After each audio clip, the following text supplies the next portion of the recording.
Tropical Typhoon, Chairman TV. Weather update. Helping homeless people. Please subscribe.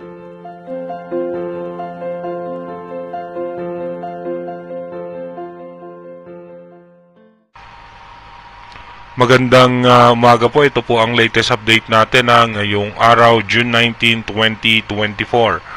Patuloy pa rin umiiral sa ating bansa itong southwest monsoon o yung hanging habagat na nakakaapekto nga po yan sa parte ng Palawan, Mindanao at kasama na rin po dyan ang Metro Manila, Western Visayas, Zambales, Cavite, Laguna, Batangas, Bataan at natitirang bahagi ng Mimaropa. Asahan pa rin natin dyan yung mga isolated rain shower. At meron naman po tayong low pressure area na nakapasok sa ating Philippine Area of Responsibility. Ayon po yan sa ating European Center na ito nga po yung extension ng kanyang kaulapan ay nagdadala ng pagulan sa eastern section ng Mindanao at ng Visayas.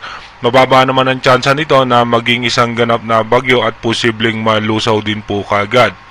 At nilabas na rin po ng latest update ng European Center yung advanced weather forecast na posible pa rin po na hanggang sa susunod na linggo ay makakaranas pa rin tayo ng mga posibilidad na tuloy-tuloy na pagulan dahil muling merong low pressure area na papasok sa ating Philippine Area of Responsibility at magpapaulan dito nga sa may parte ng Visayas hanggang sa may parte ng Bicol Region.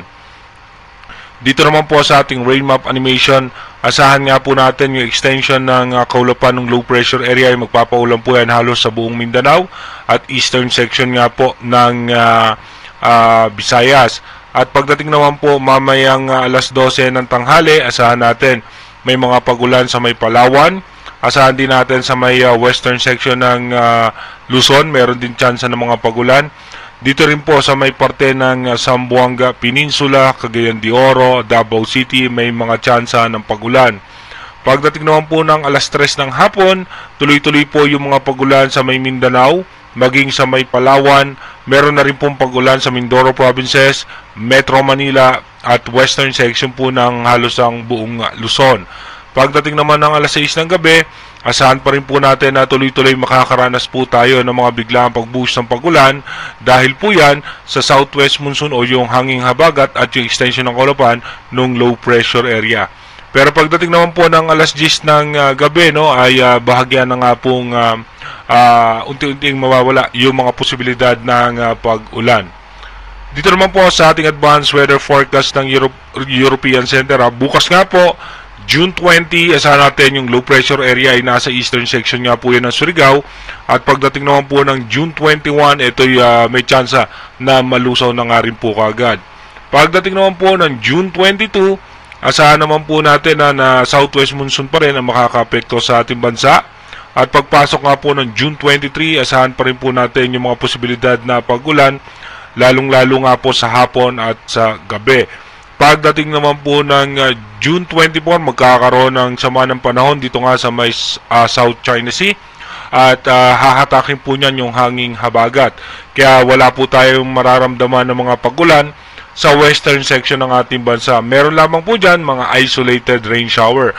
At ito nga po, meron tayong panibagong low pressure area na mabubuo sa eastern section nga po yan ng Caraga Region. Pagdating naman po ng June 25, ito nga po yung low pressure area naman ay magpapaulan po yan sa may eastern section ng Visayas, Bicol Region at ng Mindanao. Pagdating naman po ng June 26, asahan po natin na magiging maulan ng parte ng Visayas, Bicol Region at hanggang dito nga po yan sa may parte ng Central Luzon may aasahan tayong mga posibilidad na pagulan at dyan po ay malulusaw na yung low pressure area. Pagdating naman po ng June 27, yung low pressure area po magkakaroon din dito sa may western section naman ng Luzon at mababa rin naman ang tsansa nito sa ngayon na maging isang ganap na bagyo. Asahan pa rin po natin na makakaranas nga po tayo ng mga pag-ulan dahil naman dito sa mga kumpulan ng kaulapan. Pagdating naman ng June 28, tuloy-tuloy po at katamtamang pagulan dito nga po sa may parte ng western section ng ating bansa dahil dahan-dahan na muli nabubugso yung habagat dito nga sa ating western section ng ating bansa. Sa ngayon nga po, wala naman tayong nakikitang ano bang posibleng bagyo na makakaapekto sa ating bansa. Inuulit ko po, yung ating advanced weather forecast is possible scenario pa lamang po yan.